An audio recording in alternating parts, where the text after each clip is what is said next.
Hello everyone, तो कैसे हैं आप सभी लोग। मेरे ख्याल और उम्मीद से आप सब एकदम बढ़िया और अच्छे होंगे और अपने एंट्रेंस एग्जामिनेशन की प्रिपरेशन बहुत अच्छे तरीके से कर होंगे। लास्ट लेक्चर में हमने हाइब्रिडाइजेशन के बारे में बात की थी, आपको बताया था कि कैसे आप हाइब्रिडाइजेशन निकालते हैं, कैसे क्या करते हैं, कैसे उसका शेप डिफाइन करते हैं, कैसे उसकी ज्योमेट्री को बताते हैं। उसका लेक्चर आपको यूट्यूब पर मिल जाएगा, ठीक है। आप टारगेट गुरुकुल के चैनल पर जाकर के देख सकते हैं। बहुत सारे बच्चों की डिमांड थी कि एटॉमिक स्ट्रक्चर नाम का जो चैप्टर है उसको स्टार्ट किया जाए। उससे पहले मैं देख लेता हूँ वीडियो रिकॉर्ड हो रहा है या कि नहीं, उसके बाद हम चर्चा करते हैं, ठीक है। वीडियो रिकॉर्ड हो रहा है, आगे हम देखते हैं। एटॉमिक स्ट्रक्चर में एक नया चैप्टर पढ़ने वाले हैं। मैं आपको बता दूं इस एटॉमिक स्ट्रक्चर में हम क्या क्या पढ़ने वाले हैं। एटॉमिक स्ट्रक्चर में हम बहुत सारी चीज़ें पढ़ने वाले हैं, जैसे कि इलेक्ट्रॉन पे कितना चार्ज होता है, प्रोटॉन पे कितना चार्ज होता है, न्यूट्रॉन पे कितना चार्ज होता है और इन पर मास कितना होता है। क्या होता है? मास कितना होता है। साथ ही साथ इसके हम पढ़ेंगे कि एटम की कितनी बहुत सारी थ्योरीज दी गई थी, रदरफोर्ड, डाल्टन और नील्स बोर की, और हाइड्रोजन स्पेक्ट्रम दिया गया था, और मोमेंटम वगैरह बहुत सारे, डुअल नेचर लाइट का, एटम का भी डुअल नेचर होता है, डी ब्रोगली इक्वेशन, ऐसी बहुत सारी चीज़ें हम पढ़ने वाले हैं। तो दिल थाम करके बैठें, अब हम लेक्चर स्टार्ट करते हैं। देखो, इस चैप्टर को पढ़ने से पहले कुछ क्वांटिटी या इंटिटी, हम कुछ भी बोलें, कुछ इंपॉर्टेंट चीज़ें आपको पता होनी चाहिए इस चैप्टर को पढ़ने से पहले, कि इलेक्ट्रॉन पर कितना चार्ज होता है। क्या होता है? इलेक्ट्रॉन पर कितना चार्ज होता है, प्रोटॉन पर कितना चार्ज होता है और न्यूट्रॉन पर कितना चार्ज होता है। ये चीज़ आपको पता होनी चाहिए। इलेक्ट्रॉन का मास कितना होता है, न्यूट्रॉन का मास कितना होता है, प्रोटॉन का मास कितना होता है, ये आपको पता होना चाहिए। और चाहे तो अभी रिलेटिव चार्ज को भी याद कर सकते हैं, बट इतना इंपॉर्टेंट नहीं है। और अपने में से आप इस टॉपिक को हटा ही दें, अप्रॉक्स मास पर यूनिट इसको हटा दें। रिलेटिव चार्ज आप बिल्कुल याद कर सकते हैं। इलेक्ट्रॉन को हम -1 लेते हैं और प्रोटॉन को +1 लेते हैं, न्यूट्रॉन को 0 लेते हैं, ठीक है। अब देखो, इलेक्ट्रॉन का चार्ज अगर हम देखें तो इलेक्ट्रॉन का चार्ज -1.6 × 10 पावर। देखो, अभी हम यहाँ पे लिख देते हैं चार्ज, तो इसको आप एज इट इज़ याद रख लेना। मे बी आपको यहाँ पे थोड़ा सा कंफ्यूजिंग लगे याद करने में। तो चार्ज की बात करेंगे हम यहाँ पर, ठीक है। इलेक्ट्रॉन पे चार्ज कितना होता है? 1.6 × 10⁻⁻19 कूलम। अगर हम प्रोटॉन की बात करें, प्रोटॉन पे कितना होता है, यहाँ माइनस का सिंबल रहेगा। प्रोटॉन पे क्या होता है? प्लस का 1.6 × 10⁻⁻19 कूलम। ये हमारा प्रोटॉन पे चार्ज होता है। और न्यूट्रॉन पे बात किया जाए तो न्यूट्रल होता है, उस पर कोई भी चार्ज नहीं होता है। क्या होता है? न्यूट्रल होता है, उस पर कोई भी चार्ज नहीं होता है। अगर हम यहाँ पे मास की बात करें, किसकी बात करें? मास की बात करें तो इलेक्ट्रॉन पे कितना मास होता है? 9.1 × 10⁻31 kg मास होता है। कितना होता है? 9.1 × 10⁻31 kg होता है। प्रोटॉन की बात करें तो प्रोटॉन का मास होता है 1.6 × 7 10⁻27 kg। कितना? 10⁻27 kg। और यहाँ पे हम न्यूट्रॉन की बात करें तो उसका भी सेम ही मास होता है 1.67 × 10⁻27 kg। अब देखो, एग्जाम में आपसे क्वेश्चन क्या आ सकता है? आपसे क्वेश्चन ये आ सकता है कि मास का कंपेयर करो कि किसका मास सबसे ज़्यादा है, किसका मास सबसे छोटा है। तो याद रखना कि इलेक्ट्रॉन का मास सबसे छोटा है। क्या है? इलेक्ट्रॉन का मास सबसे छोटा है। किससे? न्यूट्रॉन और प्रोटॉन के कंपैरिजन में इलेक्ट्रॉन का मास सबसे छोटा है। इस बात को आप याद रखें, ये आपसे क्वेश्चन में पूछा जा सकता है एग्जामिनेशन में, और इसके अलावा कुछ भी नहीं पूछी जा सकती। और आपको ये वैल्यूज तो याद रखनी ही पड़ेगी। अगर याद है तो बहुत अच्छी बात है, नहीं याद है तो आप इसे याद कर लें, क्योंकि एग्जामिनेशन में आपको ये बहुत ही हेल्प करने वाला है। आने वाले हर एक चैप्टर में आपको बहुत मदद करेगा। अब यहाँ पे आप देख पाएंगे, इसके आगे हम देखेंगे डाल्टन्स एटॉमिक थ्योरी। क्या देखेंगे? Dalton's atomic theory. और हम देखेंगे डाल्टन अंकल ने क्या क्या थ्योरीज दी थी, क्या क्या स्टेटमेंट दिए थे, क्या क्या पोस्टुलेट्स दिए थे और क्या क्या इनकी डिमेरिट्स थी। क्या थी? डिमेरिट्स थी। अगर आप देखेंगे यहाँ पे फर्स्ट पोस्टुलेट कहता है Dalton based on his theory on the law of conservation of mass and the law of constant composition।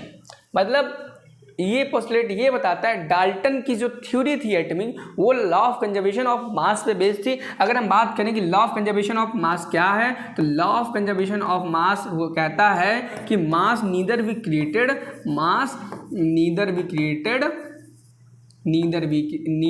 Created nor B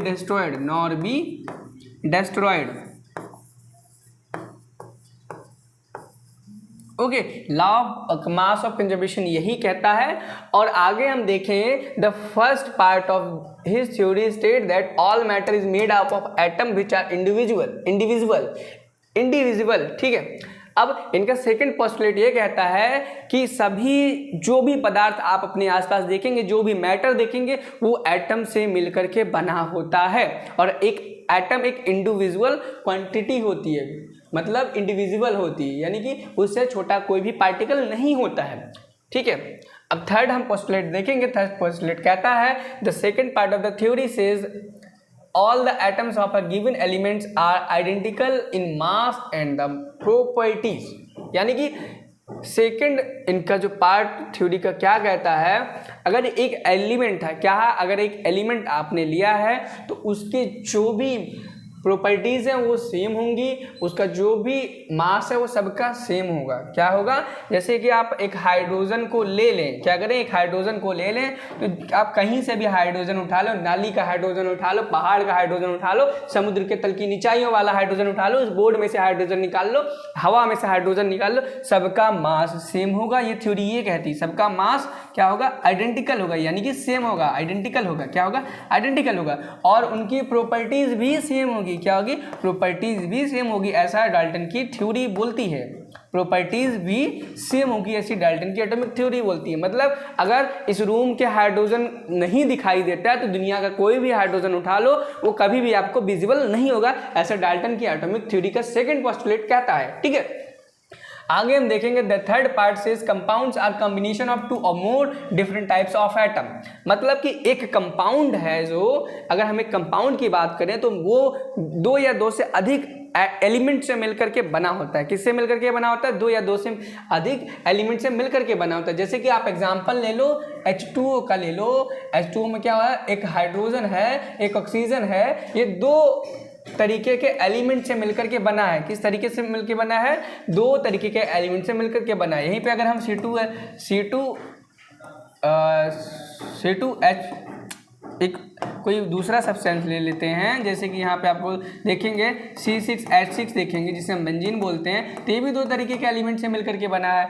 और इसी की जगह पे C2H5OH अगर इसको हम ले लेते हैं तो आप यहाँ पे देखोगे कार्बन, दूसरा हाइड्रोजन, तीसरा ऑक्सीजन, 3 तरीके के एलिमेंट से मिलकर के बना हुआ है। ये तरीका, ये पोस्टुलेट यही कहना चाहता है कि एक जो कंपाउंड होगा, क्या होगा, एक कंपाउंड होगा 2 या 2 से अधिक एलिमेंट से मिलकर के बना होगा। ठीक है, अगला हम पोस्टुलेट देखें तो अगला पोस्टुलेट हमसे कहता है कि the fourth part of the theory state that the chemical reaction is a rearrangement of atoms.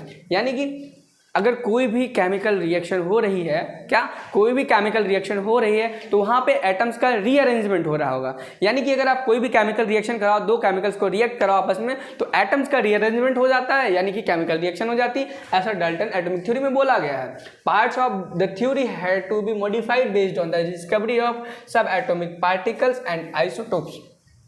ये लाइन ये बताती है कि देखो, यहाँ तक तो आपकी पोस्टुलेट थी, क्या थे, पोस्टुलेट थे, मतलब कि जो बातें डाल्टन एटॉमिक थ्योरी ने बोली क्या थे, पोस्टुलेट थे, पोस्टुलेट्स थे। और ये क्या है, इनका डिमेरिट है। क्या है, डिमेरिट नहीं बोलेंगे, ये बाद में कंक्लूजन निकाला गया। मतलब part of the theory had to be modify, मतलब ये जो पार्ट है इनकी थ्योरी का मॉडिफाई किया गया। क्या किया गया, मॉडिफाई किया गया। कब, जब सब एटॉमिक पार्टिकल्स की डिस्कवरी हो गई और आइसोटॉप्स की डिस्कवरी हो गई। समझ में आया आपको, सब एटॉमिक पार्टिकल्स की बात करें कि सब एटॉमिक पार्टिकल क्या होते हैं, सब एटॉमिक पार्टिकल वही पार्टिकल्स होते हैं, electron, proton, neutron, deuteron, alpha particle, gamma rays, ये सब जो होते हैं इनको हम क्या बोलते हैं, सब एटॉमिक पार्टिकल बोलते हैं। और आइसोटोप तो आपको पता ही होगा, एक ऐसा एलिमेंट, क्या, एक ऐसा एलिमेंट जिसका एटॉमिक नंबर या फिर नंबर ऑफ प्रोटॉन सेम होते हैं लेकिन उसका मॉलिक्यूलर मास डिफरेंट होता है, उसको हम आइसोटोप बोलते हैं। अगर हम नेक्स्ट आगे चलें, क्या करें, नेक्स्ट आगे चलें तो आपको पढ़ने को मिलेगा थॉमसन मॉडल। क्या मिलेगा, थॉमसन मॉडल नहीं, Thompson model of atom. Okay, हम इसमें देखेंगे जे थॉमसन इनका पूरा नाम था। ठीक है, उन्होंने एक थ्योरी प्रपोज की जो कि कहती है, क्या कहती है, जो कि कहती है एटम क्या होता है, स्फेरिकल शेप का होता है। किस शेप का होता है, स्फेरिकल शेप का होता है। किसका शेप का होता है, स्फेरिकल शेप का होता है, स्फेरिकल शेप का होता है। कुछ इस प्रकार से इनकी थ्योरी कहती है कि एटम जो आपका है वो स्फेरिकल शेप का होता है। ओके, अब देखो यहाँ पे अगला हम देखते हैं, इन विच पॉजिटिव चार्ज यूनिफॉर्मली डिस्ट्रीब्यूटेड है। ठीक है, इन्होंने क्या बोला, पॉजिटिवली चार्ज यूनिफॉर्मली डिस्ट्रीब्यूटेड, मतलब एक सही अरेंजमेंट है। अगर यहाँ पे 10 है तो 10 10 10 करके यूनिफॉर्मली डिस्ट्रीब्यूटेड है, इस तरीके से फैले हुए हैं। पॉजिटिव चार्ज याद रखना, कौन, positive charge, positive charge, positive charge, positive charge, positive charge, positive charge, positive charge, positive charge, positive charge, positive charge, positive charge, positive charge, पूरे एटम में ऐसे ही पॉजिटिव चार्ज फैले हुए हैं। क्या है, पॉजिटिव चार्ज ऐसे पूरे एटम में फैले हुए हैं, ये बोलते हैं, ठीक है, इलेक्ट्रॉन चार्ज, ठीक है, पॉजिटिव चार्ज। आगे देखेंगे हम, the electrons are embedded into in it such a manner as a give to the most stable electrostatic arrangement, ठीक है। फिगर 2.4 में different names are given to this model, for example plum pudding, raisin pudding, watermelon, this model। देखो अब हम बताते हैं आपको clearly इसमें कहा क्या गया, एक बार मैंने पढ़ लिया, मैं आपको बताता हूँ ये थ्योरी आखिर कहती क्या है, क्या ये थ्योरी आखिर कहती क्या है, ठीक है, ये थ्योरी आखिर कहती क्या है। जैसे कि मैंने एक डायग्राम बना के दिखाया तो उस डायग्राम को भूल जाओ, मान के चलो वो डायग्राम यही है, क्या है, वो डायग्राम यही है। अब देखो, अब आप देखोगे ये एक स्फेरिकल शेप का एटम है, क्या है, स्फेरिकल शेप का एटम है, ऐसा रदरफोर्ड ने बताया। किसने बताया, सॉरी थॉमसन ने बताया। थॉमसन ने बताया स्फेरिकल शेप का एक एटम होता है, उसमें इलेक्ट्रॉन्स जो क्या है, प्रोटॉन्स क्या है, क्या है, प्रोटॉन्स यूनिफॉर्मली एटम में डिस्ट्रीब्यूटेड है, क्या है, प्रोटॉन्स यूनिफॉर्मली डिस्ट्रीब्यूटेड है पूरे एटम में। अब देखो ये जो वाला, ये जो पार्ट आपको दिख रहा है ना, ये वाला सारा का सारा जो भी हल्का हल्का कलर दिख रहा है वो प्रोटॉन्स हैं और पूरे स्फीयर में यूनिफॉर्मली डिस्ट्रीब्यूटेड है। अब वो बताते हैं कि जो इलेक्ट्रॉन होता है, क्या होता है, इलेक्ट्रॉन, जैसे कि आपने कोई तरबूजा देखा होगा कुछ इस प्रकार से, उसमें लाल कलर का पूरा ये मास भरा होता है, मास मतलब मैटर भरा होता है, पूरे में ऐसे इस तरीके से भरा होता है। अभी मैं बना के दिखाता हूँ आपको, कुछ इस तरीके का एक तरबूजा, मान लीजिए मैं आधा ही तरबूजा बना रहा हूँ, पूरा नहीं बनाऊंगा। तो ये जो रेड वाला पार्ट है, कौन सा पार्ट है, रेड वाला पार्ट है, वो क्या है, वो प्रोटॉन है, क्या है, वो प्रोटॉन है। लेकिन इस रेड वाले पार्ट के बीच में जो बीज होते हैं, क्या होते हैं, बीज होते हैं, उनको इन्होंने बताया वो इलेक्ट्रॉन्स धसे हुए हैं। एम्बेडेड का मतलब होता है धसे हुए हैं, कि प्रोटॉन्स के बीच में इलेक्ट्रॉन्स आपके धसे हुए हैं, जैसे कि एक तरबूज के अंदर उसके बीज उसके मास के अंदर धसे होते हैं, उसी प्रकार से यहाँ पर ये इस अरेंजमेंट को उन्होंने दर्शाया। अब देखिए, जैसा कि आप तरबूज का बीज कुछ इसी प्रकार से यहाँ पे देखोगे, इस प्रकार से ब्लैक कलर का, तो ये जो ब्लैक कलर का दिख रहा है आपको, ये इलेक्ट्रॉन्स हैं, क्या है, इलेक्ट्रॉन्स हैं, ये इलेक्ट्रॉन्स हैं। ये चल क्यों नहीं रहा है, ये इलेक्ट्रॉन्स हैं। और ये जो रेड कलर का आपको दिख रहा है, ये आपके क्या है, प्रोटॉन है। ऐसा इन्होंने थॉमसन एटॉमिक मॉडल में बताया। और इस मॉडल को कई नाम दिए गए, क्या दिए गए, कई नाम दिए गए। प्लम पुडिंग, यानी कि खीर में आप क्या करो, प्लम को डाल दो, प्लम को डाल दो, एक खीर का कटोरा लो भरा हुआ, उसमें बहुत सारे प्लम डाल दो, तो उसमें जो खीर है वो आपका प्रोटॉन बन जाएगा और जो प्लम है वो इलेक्ट्रॉन बन जाएगा। और उसके बाद रेजिन पुडिंग बोला गया, खीर में आप किशमिश डाल दो, क्या करो, खीर में एक कटोरा लो, कटोरे में किशमिश डाल दो, तो जो कटोरे में जो खीर है, खीर के जो चावल वगैरह हैं, दूध है, वो आपका प्रोटॉन बन जाएंगे, और जो आपके किशमिश है वो आपकी क्या बन जाएगी, इलेक्ट्रॉन बन जाएगी। और वाटरमेलन मॉडल जो मैंने आपको समझा दिया, ठीक है। अब आगे हम देखेंगे, इस डायग्राम के थ्रू आप विजुअलाइज कर सकते हैं मैं कौन सी चीज़ आपको कहना चाह रहा था, कौन सा बता रहा था, और ये आपको मैंने अपना हैंडमेड डायग्राम बना दिया। और यहाँ पे वही सेम बातें लिखी हुई, और साथ में यहाँ पे एक एडिशनल पॉइंट ये लिखा हुआ है कि थॉमसन को अवार्ड, एक नोबेल प्राइज दिया गया फिजिक्स में। फिजिक्स के लिए इनको 1906 में एक अवार्ड दिया गया। बस इतना याद रख लेना कि इनको नोबेल प्राइज़ दिया गया था। क्या नोबेल प्राइज़ दिया गया था, इससे ज़्यादा कुछ इनको आपसे नहीं पूछा जाएगा, ठीक है। अब देखो, ये होने के बाद हम पढ़ेंगे रदरफोर्ड्स न्यूक्लियर एटॉमिक मॉडल। अब देखो, अगर हम बात करें कि एटॉमिक, ये थॉमसन का एटॉमिक मॉडल फेल क्यों हुआ, क्यों फेल हुआ? क्योंकि जब देखो आप ये देख पाओगे, जब हमारे पास बहुत सारे डिवाइसेस आ गए, क्या आ गए? डिवाइसेस आ गए, जैसे कि माइक्रोस्कोप, इलेक्ट्रॉन माइक्रोस्कोप, तो हमने बहुत सारी और डिस्कवरीज की। क्या की? और डिस्कवरीज की, तो उससे वो फेल हो गया, क्योंकि बहुत सारी स्टेबिलिटी, एटम की स्टेबिलिटी को नहीं बता पा रहा था, और बहुत सारी इसमें कमियां थी कि भाई ऐसे कैसे उसके अंदर धंसा हुआ, बस यही है। उसी के साथ साथ में अभी आपको बताया जाए कि वो कैसे फेल हुए इस वाले एक्सपेरिमेंट के बाद। उसके बाद आते हैं, सबसे पहले कौन आता है? सबसे पहले आते हैं डाल्टन्स एटॉमिक थ्योरी में आपको पढ़ने को मिलती है। उसके बाद क्या मिलता है? Thomson atomic theory. अब रदरफोर्ड न्यूक्लियर एटम आपको पढ़ने को मिलेगा। अब देखो, रदरफोर्ड एक्सपेरिमेंट आपको पढ़ने के लिए बताते हैं। जब अब भी आप अपनी किताब को खोलेंगे, रदरफोर्ड के बारे में आपको एक एक्सपेरिमेंट पढ़ने को मिलेगा, और एक्सपेरिमेंट बहुत कुछ कहता है, और आपके इस समय में जो भी इलेक्ट्रॉन का मॉडल दिखाया गया कुछ इसी प्रकार से आपको देखने को मिलेगा। ये इलेक्ट्रॉन का मॉडल नहीं है, उन्होंने बताया। देखो रदरफोर्ड, यहाँ पे क्या लिखा? Rutherford nuclear model of atom, ठीक है। अब क्या किया इन्होंने? सबसे पहले इस एक्सपेरिमेंट को समझो। क्या करो? एक्सपेरिमेंट को समझो। अब देखो इन्होंने किया क्या? सबसे पहले क्या किया? सबसे पहले एक गोल्ड की फॉइल ली, छोटी सी। क्या की? एक गोल्ड की फॉइल ली, मतलब कि एक सोने का एक छोटा सा टुकड़ा लिया, और उसको पीट कर जितना उसे पतला कर सकते थे, उसको पतला किया। उससे पतला वो नहीं किया जा सकता, ठीक है। उसके बाद उन्होंने क्या? एक फोटोग्राफिक प्लेट ली। क्या ली? फोटोग्राफिक प्लेट ली। फोटोग्राफिक प्लेट का ये मतलब होता है कि आप उस पर कोई भी लाइट डालोगे तो लाइट उस पर दिखेगी। क्या करोगी? क्या करेगा? लाइट दिखेगी, उसको हम फोटोग्राफिक प्लेट बोलते हैं। अब उसके बाद उन्होंने क्या किया? एक लीड की प्लेट ली। किसकी प्लेट ली? लीड की। और ये देखो, जो फोटोग्राफिक प्लेट थी उस पर क्या था? याद रखना, ये आपको पॉइंट याद करना पड़ेगा। फ्लोरेसेंस जिंक सल्फाइड लिया। क्या किया? जिंक सल्फाइड लिया। क्या लिया? जिंक सल्फाइड लिया। अब देखो, जैसे कि आपको फ्लोरेसेंट का मतलब अगर आपको बताएं तो फ्लोरेसेंट का मतलब होता है चमकीला, ठीक है, चमकदार। फ्लोरेसेंट का मतलब होता है चमकदार। क्या होता है? इसका मतलब होता है चमकदार।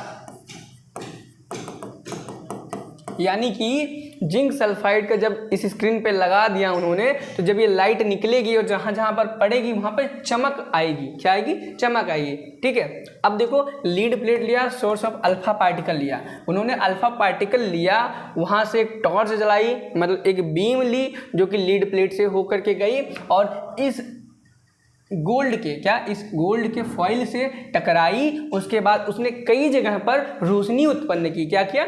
लाइट को क्रिएट किया, ठीक है। अब देखो आगे देखने को मिलेगा, लाइट को क्रिएट किया। अब देखो क्या हुआ, जैसे कि देखो लाइट को क्रिएट किया इस जगह पर, इस जगह पर, इस जगह पर, इस जगह पर, इस जगह पर, इस जगह पर, इस जगह पर, इस जगह, इस जगह पे, इस ऐसे बहुत सारी जगहों पे हुआ। अब देखो एक जगह को हम उठा करके देखते हैं। क्या करते हैं? एक जगह को उठा करके देखते हैं भैया वहां पे हो क्या रहा है। क्या कर रहे थे यहाँ पे? किसकी बात कर रहे थे? ऑब्जर्वेशन की। यानी कि हमारे जो Rutherford nuclear model of atom था उसके ऑब्जर्वेशन की बात करनी है हमें। यानी कि हमने कोई एक एक्सपेरिमेंट किया। क्या किया? एक्सपेरिमेंट किया, उसमें कुछ ऑब्जर्वेशंस निकले होंगे। क्या निकले होंगे? ऑब्जर्वेशन, यानी कि कुछ निष्कर्ष निकला होगा। अब हम उसकी बात करने वाले हैं। क्या बात करने हैं? जो हमने एक्सपेरिमेंट किया उसकी निष्कर्ष की बात करने हैं। एक्सपेरिमेंट में रिजल्ट क्या आया, ठीक है। अब देखो, जब हमने ये अल्फा पार्टिकल्स की बम्बार्डिंग की, क्या की? अल्फा पार्टिकल्स की बम्बार्डिंग की थिन गोल्ड फॉइल पे, तो क्या हुआ? ये देखो, मान लो ये हमारा एटम, मान लो नहीं, ये एटम ही है गोल्ड वाला, और ये इसका ब्लैक वाला न्यूक्लियस है। क्या है? ब्लैक वाला इसका न्यूक्लियस है। जूम करके देखो, देखो देखो।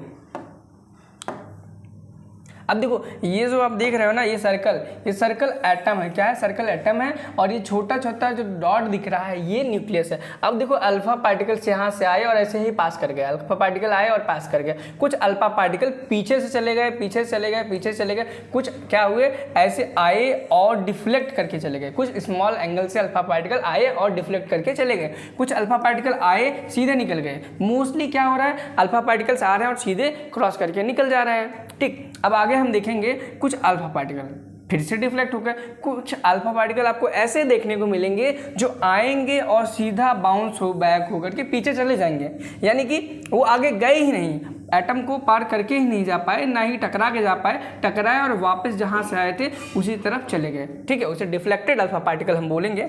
अब देखो अगर हम यहाँ पे बात करें, किसकी बात करें कि भैया ये हो क्या रहा है, हो क्या रहा है। ठीक है, तो देखो बताते हैं आपको ऑब्जर्वेशन। अभी आपको एक कंक्लूजन पढ़ने को मिलेगा। क्या मिलेगा? कंक्लूजन। तो इन्होंने जो ये ऑब्जर्वेशन निकाला उसका मीनिंग क्या है, मकसद क्या था। ठीक है, उसका फाइनल आउटपुट क्या था, रिजल्ट आउटपुट क्या था। ठीक, अब देखो इनका ये जो ऑब्जर्वेशन है, ऑब्जर्वेशन को हमने 3 पोस्टुलेट्स में डिवाइड किया है, 1 and 2 and 3 पे। तो फर्स्ट पोस्टुलेट कहता है most of the alpha particles pass through the gold foil undeflected. अधिकतर, क्या अधिकतर जो अल्फा पार्टिकल हैं गोल्ड फॉइल्स को अनडिफ्लेक्टेड पास कर जाते हैं, अनडिफ्लेक्टेड मैनर में पास कर जाते हैं, मतलब बिना टच किए और इसको पार कर जाते हैं। ठीक, बिना Passage through the gold foil undeflected, कोई भी डिफ्लेक्शन दिखाए बिना पास कर जाते हैं। दूसरा बोलता है a small fraction of the alpha particles were deflected by the small angles, मतलब कुछ अल्फा पार्टिकल्स, क्या कुछ अल्फा पार्टिकल स्मॉल एंगल से डिफ्लेक्ट कर जाते हैं या डेविएट कर जाते हैं। ठीक है, आगे हम देखेंगे अ वेरी फ्यू, याद रखना a very few alpha particle 1 in 20,000 bounced back that is were deflected by nearly 180 degree. यानी कि अगर 20,000 अल्फा पार्टिकल्स की बॉम्बार्डिंग की गई है, कितनी 20,000 अल्फा पार्टिकल्स की बॉम्बार्डिंग की गई है, तो उसमें से मात्र एक ऐसा अल्फा पार्टिकल होगा, क्या एक अल्फा पार्टिकल होगा जो कि बाउंस बैक करेगा 180 डिग्री में, मतलब ऐसे गया वो और इस एटम के न्यूक्लियस से टकराया, क्या किया, एटम के न्यूक्लियस के पास गया, टकराया शब्द का इस्तेमाल नहीं करेंगे, पास गया और वापिस आ गया। ठीक, इसे डिफ्लेक्टेड बैक बोलेंगे या फिर बाउंस बैक बोलेंगे। ओके, आगे हम देखेंगे, क्या देखेंगे, कंक्लूजन, यानी कि जो हमारे ये रदरफोर्ड मॉडल था, रदरफोर्ड ही मॉडल पढ़ रहे हैं ना, कौन सा मॉडल पढ़ रहे हैं, रदरफोर्ड का न्यूक्लियर मॉडल ऑफ एटम पढ़ रहे हैं, उसमें जो हमारा कंक्लूजन निकलेगा, क्या कंक्लूजन निकलेगा, देखो कंक्लूजन हमारा ये कहता है, क्या कहता है, कंक्लूजन हमारा बहुत कुछ कहता है, यही नहीं कंक्लूजन हमारा बहुत कुछ कहेगा। कैसे कहेगा, अब मैं आपको एग्जांपल के तौर पे समझाता हूँ। क्या एग्जांपल के तौर पे आपको समझाता हूँ। मान लो ये आपका एक एटम है, क्या है, एटम है, इसको थोड़ा सा साइड में रखते हैं, सरिया देते हैं। ठीक, हाँ ये हमारा एक एटम है, क्या है, एटम, इसको बड़ा कर लेते हैं थोड़ा सा। ठीक, हमने बड़ा कर लिया। अब देखो मान लो हमने ये अल्फा पार्टिकल स्कैटरिंग एक्सपेरिमेंट के लिए यहाँ से अल्फा पार्टिकल बम्बार्ड किए। ठीक, ऐसे ऐसे करके गया, पार कर गया, फिर पार कर गया, फिर पार कर गया। ठीक, अब क्या हुआ, यहाँ से गया, यहाँ तक आया, ऐसे डिफ्लेक्ट कर गया, ऐसे आया, पार कर गया, ऐसे आया, डिफ्लेक्ट हो गया। अब देखो एक चीज़ मैं बनाना छोटा सा भूल गया था, वो था इस एटम का न्यूक्लियस। क्या, एटम का न्यूक्लियस तो मैं बनाना भूल गया था। ये येलो कलर का जो है वो एटम का क्या है, न्यूक्लियस है, एटम का न्यूक्लियस है। इसे मैं बनाना भूल गया था, लेकिन अभी मैंने बना दिया, तो ज़्यादा टेंशन की बात बिल्कुल भी नहीं है। अब आगे देखो, क्या आगे देखो करना क्या है, करना ये है कि देखो एक ऐसा होगा 20,000 में से एक ऐसा होगा, कैसा, 20,000 में एक ऐसा होगा, 20,000 में ऐसा होगा एक जो बाउंस बैक करके वापस आ जाएगा, बाउंस बैक वापस करके आ जाएगा। अब देखो इसका क्या मतलब हुआ, मतलब इतने सारे डिफ्लेक्टेड अनडिफ्लेक्टेडली पास हो गए, बिना डिफ्लेक्ट हुए पास हो गए, कुछ स्मॉल एंगल से डेविएट हो गए, कुछ डायरेक्ट बाउंस बैक हो गए। अब देखो ये देखो, हाँ कंक्लूजन ये निकलेगा, कंक्लूजन क्या निकलेगा, कंक्लूजन कुछ तो ऐसा है कि भैया यहाँ कुछ है नहीं लगता है, क्या कुछ है ही नहीं, ऐसा लग रहा है, तभी तो पास कर जा रहा है। फर्स्ट पोस्टुलेट भी यही बोलता है, most of the space in atom is empty, most of the alpha particles pass through the foil undeflected, यानी कि एटम का आधे से ज़्यादा, मतलब अधिकतर जो हिस्सा है वो खाली है, क्या है, खाली है, जहाँ पर अल्फा पार्टिकल बिना डिफ्लेक्शन के पास हो जाता है। क्या हो जाता है, ये बिना अनडिफ्लेक्टेड पास क्यों हुआ, क्योंकि यहाँ पे कुछ था ही नहीं टकराने को, ऐसा कोई फोर्स नहीं था, ऐसी कोई मैटर नहीं था कि जिससे ये अल्फा पार्टिकल टकराएं और नॉर्मली पास हो गए। क्या नॉर्मली पास हो गए। अब देखो एक जानकारी वाली चीज़ आपको पता होनी चाहिए कि जो अल्फा पार्टिकल होते हैं इनके ऊपर पॉजिटिवली चार्ज होते हैं। ठीक, अब अल्फा पार्टिकल को हम डिफाइन कर सकते हैं, हीलियम का जो न्यूक्लियस होता है, क्या होता है, हीलियम का जो न्यूक्लियस होता है उसको हम अल्फा पार्टिकल बोलते हैं जनरली। अब सेकेंड पॉइंट हम देखेंगे, a few positively charge alpha particles but deflected, कुछ अल्फा पार्टिकल्स, क्या कुछ अल्फा पार्टिकल्स बट डिफ्लेक्टेड, कुछ अल्फा पार्टिकल डिफ्लेक्ट हो गए थे। देखो ये वाला डिफ्लेक्ट हो गया था, ये वाला डिफ्लेक्ट हो गया था, क्यों हो गया तो उसका रीजन देखते हैं। Deflected must be due to the enormous repulsive force. देखो हमारे न्यूक्लियस के पास कैसा चार्ज होता है, पॉजिटिव कैसा चार्ज होता है, पॉजिटिव। और हमारे अल्फा पार्टिकल के पास कौन सा चार्ज होता है, पॉजिटिव। अब अल्फा पार्टिकल यहाँ से गया पॉजिटिव चार्ज लेकर के, तो प्लस प्लस क्या करने लगेगा, प्लस प्लस क्या करने लगेगा, रिपल्सन करने लगेगा। क्या क्या करने लगेगा, रिपल्सन करने लगेगा, और ये अलग अलग डायरेक्शन में डिफ्लेक्ट कर जाएंगे। ऐसे जा रहा था, यहाँ पे एक फोर्स एक्सपीरियंस को और ऐसे रिपल्सन हो गया। ठीक, यही तरीका। अब देखो, अब आपने रदरफोर्ड एटॉमिक थ्योरी से पहले एक थ्योरी और पढ़ी थी। क्या पढ़ी थी, एक थ्योरी और पढ़ी थी, Thomson model, Thomson plum pudding model. लेकिन देखो, अब देखो थॉमसन अंकल ने क्या बताया था, उन्होंने बताया था कि पॉजिटिवली चार्ज यूनिफॉर्मली डिस्ट्रीब्यूटेड होता है। क्या होता है, यूनिफॉर्मली डिस्ट्रीब्यूटेड होता है। और सुनो, अब अगर अल्फा पार्टिकल यहाँ पे जब बम्बार्ड किया हमारे रदरफोर्ड ने, अगर यहाँ पे पॉजिटिवली चार्ज यूनिफॉर्मली डिस्ट्रीब्यूटेड था, तो जैसे ही एटम के अंदर अल्फा पार्टिकल एंट्री करता, वो तुरंत डिफ्लेक्ट करना चाहिए था। क्या करना चाहिए था, बहुत जल्दी डिफ्लेक्ट करना चाहिए था, और क्रॉस नहीं करना चाहिए था। ऐसा तो कुछ बिल्कुल हुआ ही नहीं, यानी कि थॉमसन मॉडल यहीं पे फेल हो गया था। मैंने कहा था ना, मैं थोड़ी देर में बताऊंगा कि थॉमसन एटॉमिक मॉडल फेल क्यों हुआ था। उसका रीज़न यही था, एक रीज़न यही था कि वो बता नहीं पाए थे इलेक्ट्रॉन्स का अरेंजमेंट सही नहीं बता पाए थे, प्रोटॉन्स का अरेंजमेंट सही नहीं बता पाए थे। यहाँ पे देखो आगे पढ़ने को मिलेगा, due to the repulsive force showing that the positive charge on the atom is not spread throughout the atom, Thomson had presumed the positive charge has to be concentrated in a very small volume that repelled and deflected the positive charge alpha particle।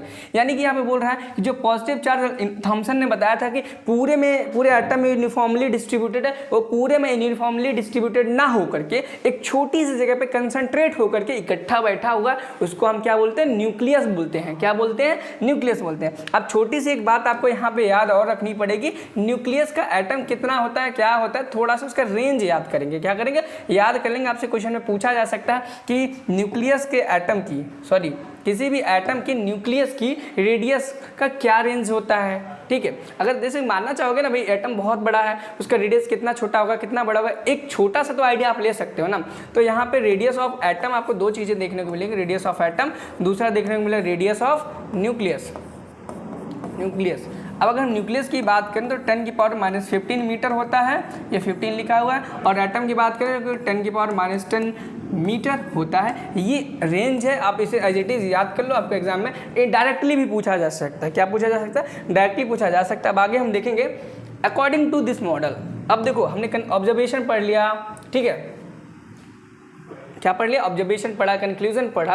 अब देखते हैं इस model के अनुसार क्या चीज़ें होती हैं, क्या चीज़ें हो सकती हैं, क्या चीज़ें होंगी। ठीक है, अब देखो the positive charge and the most of the mass of the atom was densely concentrated in the extremely small region. This very small portion of the atom was called nucleus by the Rutherford। अब देखो Rutherford ने क्या बोला था, positively charge जो particle है वो एक जगह पे कंसंट्रेटेड है और उसको उन्होंने नाम दिया न्यूक्लियस। यही इस लाइन में लिखा हुआ है, ठीक है, यही लिखा हुआ है। और एटम में एटम का जो अधिकतर हिस्सा वो खाली होता है। क्या होता है, अधिकतर हिस्सा खाली होता है। एक जगह पे पॉजिटिव चार्ज कंस्टिट्यूएंट पार्टिकल्स जो होते हैं वो कंसंट्रेटेड होते हैं, उसको उन्होंने न्यूक्लियस नाम दिया। ठीक है, आगे हम देखेंगे the nucleus is surrounded by the electrons that moves around the nucleus. अब देखो मान लो ये क्या है, आपका न्यूक्लियस है, क्या है, न्यूक्लियस है, और उसके किनारे किनारे क्या, उसके किनारे किनारे ऐसे इलेक्ट्रॉन्स होंगे। ये इलेक्ट्रॉन नहीं है, इलेक्ट्रॉन्स की ऑर्बिट है। इस ऑर्बिट्स में इलेक्ट्रॉन रिवॉल्व करेंगे अपने अपने ऑर्बिट्स में। जिस तरीके से हमारे सौर मंडल में, क्या हमारे सौर मंडल में ग्रह जो होते हैं वो सूर्य के चक्कर लगाते हैं, उसी प्रकार से इलेक्ट्रॉन्स भी न्यूक्लियस के अराउंड चक्कर लगाते हैं। और इसी बात को इन्होंने इसी तरीके से बताया।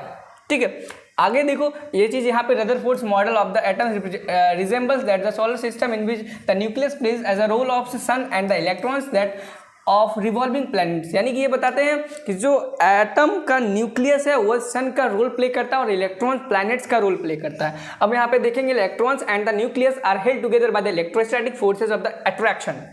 अब यहाँ पे ये बोला गया है इलेक्ट्रॉन्स एंड द न्यूक्लियस, क्या, electrons and nucleus are hold together, एक दूसरे को पकड़े हुए हैं। ये इलेक्ट्रॉन से न्यूक्लियस आपस में एक दूसरे को पकड़े हुए हैं या फिर एक जगह पे से स्थिर रखे हुए हैं। क्यों, इलेक्ट्रोस्टैटिक फोर्स की वजह से। क्या? इलेक्ट्रोस्टैटिक फोर्स की वजह से ये आपस में इस अरेंजमेंट में बने हुए हैं। ठीक है, अब देखो क्या देखो, अब देखो, हाँ ये कुछ चीज़ें पता होनी चाहिए आपको, पता होनी चाहिए। ठीक, चलो, जैसा कि मैंने आपको बताया ये एटम्स ऐसे ऐसे रिवॉल्व करते हैं, हमेशा रिवॉल्व करते रहते हैं और ऑर्बिट्स को भी चेंज करते हैं। रदरफोर्ड ने हमें ये बताया था कि ये एटम्स ऐसे ऐसे रिवॉल्व करते हैं, फिर इस वाले ऑर्बिट में आ जाते हैं, फिर इस ऑर्बिट में आ जाते हैं, फिर इस ऑर्बिट में आ जाते हैं। ये सारी चीज़ें इन्होंने बताई थी। अब देखो एक छोटा सा ये टॉपिक बीच में हम पढ़ रहे हैं, उसके लिए डिस्टर्बेंस होगा थोड़ा सा आपको, उसके लिए सॉरी, कि एटॉमिक नंबर क्या होता है एंड मास नंबर क्या होता है। एटॉमिक नंबर क्या होता है एंड मास नंबर क्या होता है। ये छोटी सी चीज़ आप क्लास 9th में पढ़ाई जाती है, लेकिन मैं फिर से एक बार आपको पढ़ा रहा हूँ, तो ध्यान से पढ़ें। देखो पढ़ाने को इसमें बहुत कुछ नहीं है, क्या पढ़ाने को कुछ नहीं है, बस मैं रिप्रेजेंटेशन बताऊंगा। डेफिनेशन की कहीं कार्बन 6 कार्बन 12 वाले की कहीं ज़रूरत नहीं पड़ती है। ठीक है। अब देखो एटम, मान लो एक एलिमेंट है, क्या है, एक एलिमेंट है, तो यहाँ पर जो भी लिखा होता है, यहाँ पर जो भी लिखा होता है, क्या लिखा होता है, यहाँ पर जो भी लिखा होता है, ए ना लिख के चलो इसको जेड लिख देते हैं। क्या लिख देते हैं? जेड लिख देते हैं। जेड ही होता है, जेड लिख दिया। क्या लिख दिया? जेड लिख दिया। तो ये क्या है? एटॉमिक नंबर है। क्या है? एटॉमिक नंबर है।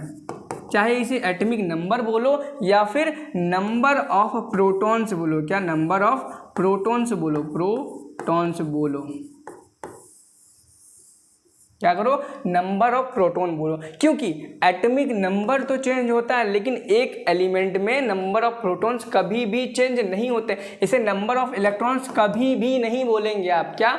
इसे नंबर ऑफ इलेक्ट्रॉन कभी भी नहीं बोलेंगे, क्योंकि इलेक्ट्रॉन्स कम ज़्यादा हो सकते हैं एक एलिमेंट में, लेकिन नंबर ऑफ क्या? नंबर ऑफ प्रोटॉन कभी भी कम ज़्यादा नहीं होंगे, जितने हैं हमेशा उतने ही रहेंगे। क्यों? क्योंकि देखो इलेक्ट्रॉन्स बाहर की कक्षाओं में रिवॉल्व करते रहते हैं और जो प्रोटॉन होता है एक जगह पे कंसंट्रेटेड होता है, तो इलेक्ट्रॉन्स को निकालना बहुत आसान होता है, लेकिन ये पॉजिटिव चार्ज को निकालना बहुत ही कठिन होता है, क्योंकि ये एकदम कंसंट्रेटेड होते हैं एक जगह पर। ठीक है, तो इस वजह से ये दिक्कत छोटी सी आती है। आगे हम देखें, ये हो गया नंबर ऑफ प्रोटॉन्स हो गए, ये एटॉमिक नंबर हो गया। अब यहाँ पे हम डिनोट कर देंगे m से। किससे? m से। ये किसी भी नोटेशन से आप डिनोट कर सकते हैं। ये होता है मास नंबर। क्या होता है? Mass number. अब देखो एक चीज बताता हूँ आपको, जो मास नंबर होता है ना, क्या होता है? मास नंबर होता है ना। अब देखो इलेक्ट्रॉन्स का कोई ज़्यादा रोल नहीं होता इस मास नंबर में। मास नंबर यानी कि न्यूक्लियॉन्स, नंबर ऑफ न्यूक्लियंस है, और न्यूक्लियंस को कैसे हम रिप्रेजेंट करते हैं? Number of protons plus number of neutrons. क्या? Number of neutron. ये होते हैं मास नंबर के बराबर। किसके बराबर होते हैं? मास नंबर के बराबर होते हैं। याद रख लेना, आपसे एग्जामिनेशन में पूछा जा सकता है कि मास नंबर निकालो किसी भी एटम में। ठीक है, और ऐसे ही करके आपसे पूछा सकता है न्यूट्रॉन निकालो, या फिर आपसे प्रोटॉन निकालो, या फिर इलेक्ट्रॉन निकालो। ठीक, अब देखो यहाँ पे बोला गया है calculate the number of protons, neutrons and electrons in bromine 80। क्या? ब्रोमीन 80। ब्रोमीन का एटॉमिक, अब देखो क्या, देखो अब ये क्या है? नंबर ऑफ एटॉमिक नंबर बोल लो, नहीं बोलना है। क्या बोलना है इसे? नंबर ऑफ प्रोटॉन्स बोलना है। क्या बोलना है? नंबर ऑफ प्रोटॉन्स बोलना है। ठीक, प्रोटॉन्स बोलना है। ठीक, तो अब आपको पता चल गया नंबर ऑफ प्रोटॉन कितने हैं? 35 है। कितने हैं? प्रोटॉन की बात करें तो प्रोटॉन 35 है। प्रोटॉन 35 है। कितने हैं? 35। अब देखो 35 प्रोटॉन है तो 35 प्लस चार्ज हैं, तो 35 प्लस चार्ज को न्यूट्रल करने के लिए 35 माइनस चार्ज भी लगेगा। तो इलेक्ट्रॉन्स की जो संख्या हो जाएगी, वो कितनी हो जाएगी? वो भी 35 हो जाएगी। कितनी हो जाएगी? 35 हो जाएगी। इलेक्ट्रॉन्स की भी संख्या हो जाएगी, इलेक्ट्रॉन्स प्लस प्रोटॉन। अब देखो क्या करो, अब देखो यहाँ पे मास नंबर कितना बताया गया आपको? 80 बताया गया। 80। एक देखो मास नंबर बोले तो न्यूक्लियॉन्स, और न्यूक्लियॉन्स बोले तो न्यूट्रॉन्स और प्रोटॉन्स, ये दो चीज़ें हैं, इसके अंदर दो चीज़ें हैं। तो 80 हम यहाँ लिखेंगे equal to number of protons, क्या number of protons 35 plus number of neutrons, क्या नंबर ऑफ न्यूट्रॉन्स, और न्यूट्रॉन्स अगर हम निकालेंगे तो 80 में से हम 35 को माइनस कर देंगे, क्या कर देंगे 80 में से हम 35 को माइनस कर देंगे तो नंबर ऑफ न्यूट्रॉन्स आ जाएंगे 45। कैलकुलेशन गलत हो तो आप देख लेना, गुस्सा मत करना। तो नंबर ऑफ न्यूट्रॉन्स कितने हो जाएंगे, न्यूट्रॉन्स 45 हो जाएंगे। ये क्वेश्चन बहुत ही इजी है, इस प्रकार का क्वेश्चन आपके एंट्रेंस एग्जामिनेशन में बिल्कुल पूछा जा सकता है, तो एकदम अच्छे से पढ़ लो। अगर कोई दिक्कत है तो आप कमेंट में पूछ भी सकते हो। एक छोटा सा लास्ट टॉपिक आपको पढ़ के मैं बताता हूँ और इसके बाद इस क्लास को खत्म करेंगे। देखो, drawback of Rutherford atomic model क्या था, मतलब रदरफोर्ड आए उनके भी बहुत सारे ड्रॉबैक थे, थॉमसन आए इनके भी बहुत सारे ड्रॉबैक थे, डाल्टन आए इनके भी बहुत सारे ड्रॉबैक थे। तो रदरफोर्ड का जो मॉडल, इसमें क्या ड्रॉबैक थी, अब सब कुछ तो सही था, इलेक्ट्रॉन घूम रहे हैं, वो आपस में न्यूक्लियस के पास आते जा रहे हैं और सारा स्पेस खाली है, एक जगह पे पॉजिटिव चार्ज कंसंट्रेटेड है, क्या गलती थी। अब देखो अब सोचो, एक ऑब्जेक्ट है वो ऐसे ऐसे घूमती नीचे आ रही है, खुद माइनस है, ऐसे ऐसे घूमती नीचे आ रही है, क्या हो रही है, घूमती नीचे आ रही है ना, ठीक है। अब देखो क्या था, इलेक्ट्रॉन्स हैं। अब देखो एक थ्योरी आई थी जिसे मैक्सवेल ने दी थी, किसे दी थी, मैक्सवेल ने दी थी। मैक्सवेल का बहुत ही बड़ा योगदान था इलेक्ट्रोमैग्नेटिज्म में, इलेक्ट्रोमैग्नेटिज्म में उनका बहुत ज़्यादा बड़ा योगदान था, ठीक है। अब ड्रॉबैक में देखो हम पढ़ते हैं, when a body is moving in orbit, जब when a body is moving in an orbit, जब एक कोई भी बॉडी ऑर्बिट में मूव कर रही हो, किसमें, जब एक बॉडी ऑर्बिट में मूव कर रही हो, इट अंडरगोज एक्सीलरेशन, क्या, इट गोज अंडरगो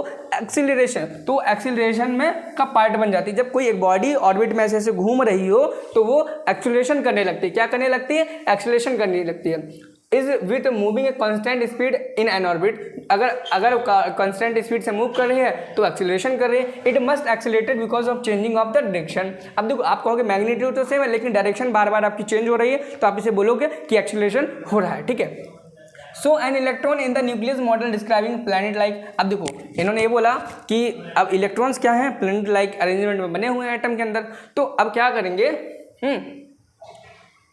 ठीक है। अब देखो इलेक्ट्रॉन्स, रदरफोर्ड ने क्या बोला था, इलेक्ट्रॉन्स ऐसे ऐसे घूमते न्यूक्लियस में आएंगे, ऐसे ऐसे घूमते अपने ऑर्बिट को चेंज करेंगे। तो देखो मैक्सवेल ने बताया क्या था, मैक्सवेल ने ये बताया था, जब भी एक इलेक्ट्रॉन या निगेटिवली चार्ज पार्टिकल किसी भी ऑर्बिट में घूमता है तो वो एनर्जी को एमिट करता है, क्या करता है, एनर्जी को एमिट करता है। लेकिन अगर हम रदरफोर्ड के अकॉर्डिंग देखें, क्या देखें, रदरफोर्ड के अकॉर्डिंग देखें तो देखो निगेटिव चार्ज ऐसे ऐसे घूमता आएगा और न्यूक्लियस में समा जाएगा, निगेटिव और पॉजिटिव मिलेंगे और ब्लास्ट हो जाएगा। अगर ऐसा होता तो आज ये दुनिया ना होती, क्या होता, ये दुनिया ना होती, सब कुछ तबाह हो गया होता, लेकिन ऐसा नहीं होता है, क्या ऐसा नहीं होता है। तो अब मैक्सवेल की थ्योरी, यही इनका ड्रॉबैक था कि इन्होंने ये स्टेबिलिटी ऑफ एटम को नहीं बता पाए थे, क्या नहीं बता पाए थे। अगर मेनली हम बात करें इनका ड्रॉबैक सबसे बड़ा क्या था, he can't explain the stability of the atom, Rutherford model can not explain the stability of the atom, इतना याद करके चले जाओ, बहुत है। दिस फीचर डज नॉट, और बाकी की बातें मैंने आपको बता दी, ठीक है। अब देखो आगे कुछ हुआ है तो बताते हैं, नहीं तो अगले। अब wave nature of electromagnetic radiation, इसको हम नेक्स्ट टॉपिक में नेक्स्ट चैप्टर में करने वाले हैं, नेक्स्ट चैप्टर बोलते हैं नेक्स्ट लेक्चर में करने वाले हैं। तब तक के लिए आप पढ़ाई करते रहें। और हाँ, अगर आप फुल कोर्स पढ़ने चाहते हो बायोलॉजी का, यानी कि geology, botany, chemistry, general sciences का, तो आप target Gurukul mobile app download करें। वहाँ पर आपको एक क्रैश कोर्स मिल जाएगी जिसमें आपको 30 से 40 दिनों में, 30 से 40 दिनों में पूरी प्रिपरेशन करा दी जाएगी एलयू और डीडीयू के एंट्रेंस एग्जामिनेशन के लिए। और साथ में आपको जनरल साइंसेज के बहुत सारे क्वेश्चंस मिल जाएंगे प्रैक्टिस के लिए, और इन सब्जेक्ट भी, जियोलॉजी, बॉटनी, केमिस्ट्री के भी आपको बहुत सारे इंपॉर्टेंट क्वेश्चंस मिल जाएंगे पीडीएफ के फॉर्मेट में, और मॉक टेस्ट भी मिलेगा आपको, तो उसे जरूर से जरूर ज्वाइन करें। अगर कोई भी आपको दिक्कत आती, डिस्क्रिप्शन बॉक्स में 2 आपको व्हाट्सएप ग्रुप लिंक मिलेंगे, अपने आवश्यकता अनुसार लखनऊ के तो लखनऊ का, डीडीयू में तो डीडीयू का व्हाट्सएप ग्रुप ज्वाइन कर लें। थैंक यू, पढ़ाई करते रहे, all the very best, bye bye.